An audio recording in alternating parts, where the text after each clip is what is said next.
Hey guys, welcome back to the channel, and we're taking a look at the third and final film in the Star Wars prequel series, or the prequel trilogy, I guess I should call it. And this is my favorite Star Wars movie, Star Wars Episode 3, Revenge of the Sith. Multiple reasons, but before I say that, I must say that it was also dependent on the fact that the first three films, the original films came out, the original trilogy, and we get to know we get to see Darth Vader. We get to see how powerful he is, and the role that he's got in the Galactic Empire, and then seeing his path to that dark side is really very important. And because of the fact that I think Hayden Christensen did a much better acting job in this film compared to the previous one, and I think he gave that what should I say? He gave off that complete portrayal of somebody who was, in the good side of the force, somebody who was good, and capable of doing a lot of good, but circumstances led him, and he was also manipulated a little bit. Plus, his own quest for power altogether made him become Darth Vader. So that descent down the madness that led him to becoming Darth Vader is absolutely wonderful to watch, especially in this movie, and that's the reason why I like this one the best. There's a few other things about it as well.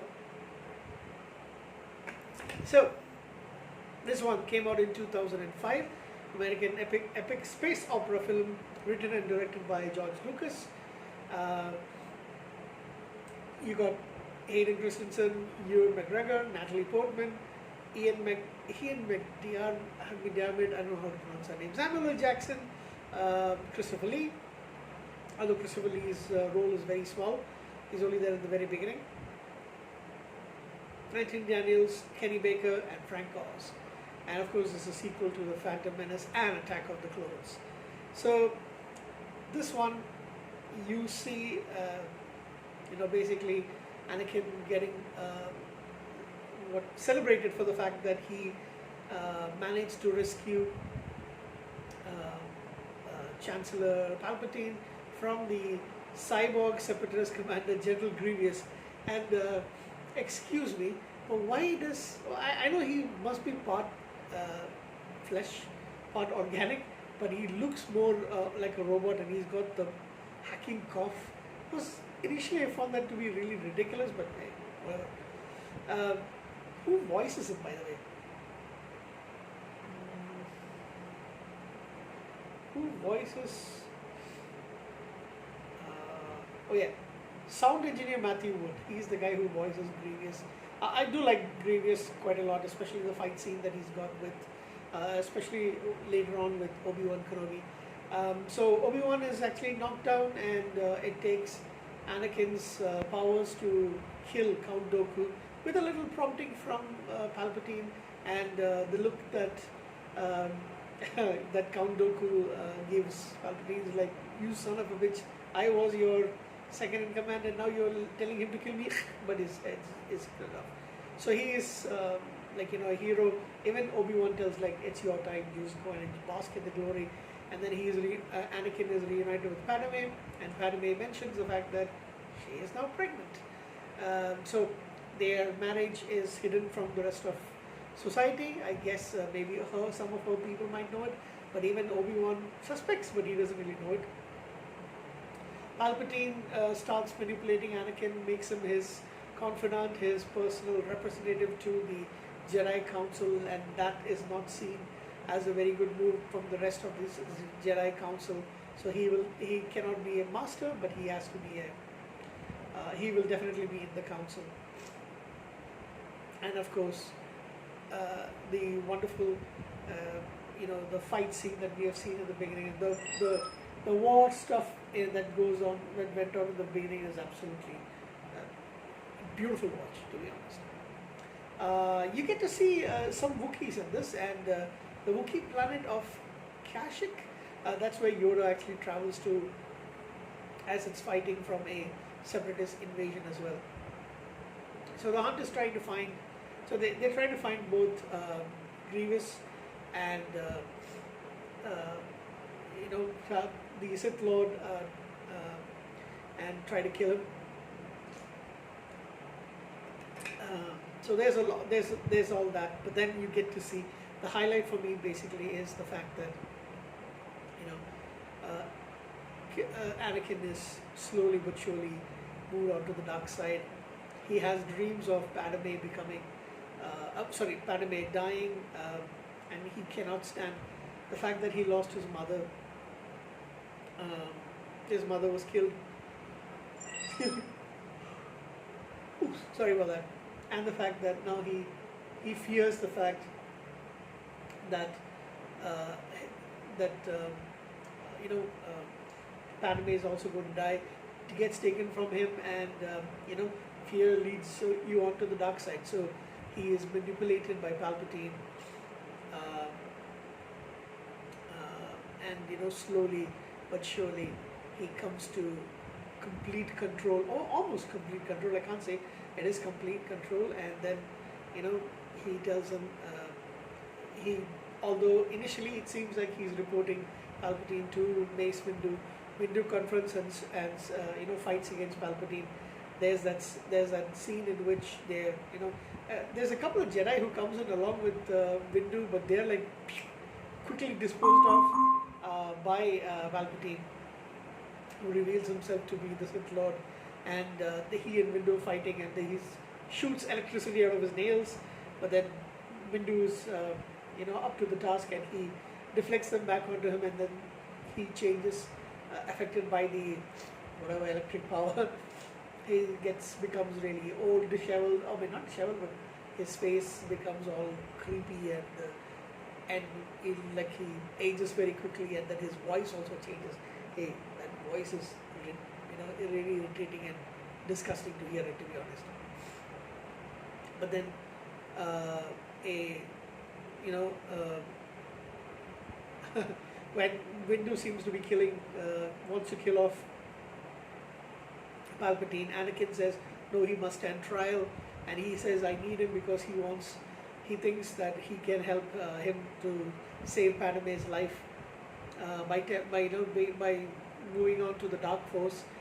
Unfortunately for Windu, it's the thought of losing Padme is way too much, and that's the last straw. He cuts off Windu's hand that holds the lightsaber, and Windu is pushed off to his destruction by Palpatine. Palpatine comes, now finally tells him that you are now my apprentice, and you shall now henceforth be called Darth Vader. That's the voice he kind of predicted. And of course he goes and makes him kill all the younglings at the temple, and then he has them goes to the planet.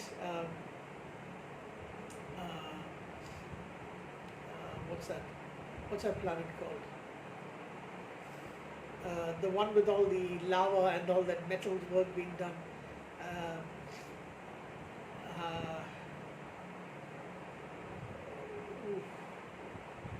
trying to find that.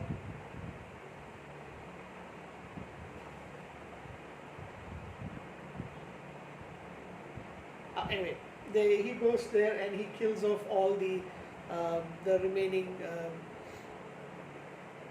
separatist leaders, and declares Palpatine is now declaring himself to be the Galactic Emperor. So now all the power is gone to him, and everybody realizes that, you know, I mean, people seem to actually applaud that, except for people like you know, like Padme and what's Jimmy Smith's Bail Organa, who is another senator from Alderaan. So they realize that, you know, there's a piece of dialogue that she says, you know, and I forget what it is, but that was actually pretty good. And then you know, he makes the clones switch to killing the Jedi and all their soldiers by executing Order 66. The clone troopers start killing their commanding generals, Jedi generals, and that's pretty tragic to see. and he basically takes over the and makes it into the Galactic Empire. And then Yoda also is like fighting. Yoda fights with Palpatine, doesn't work out. Meanwhile, um, Padme has been told by Obi-Wan that you know Anakin has turned onto the dark side. He is now the he is now the apprentice to the Sith Lord, who is Palpatine. She doesn't want to believe it, but then she goes to the oh yeah, that's her name, Planetoid Polis Massa. Oh, sorry, it's not that. She goes to that planet. Um,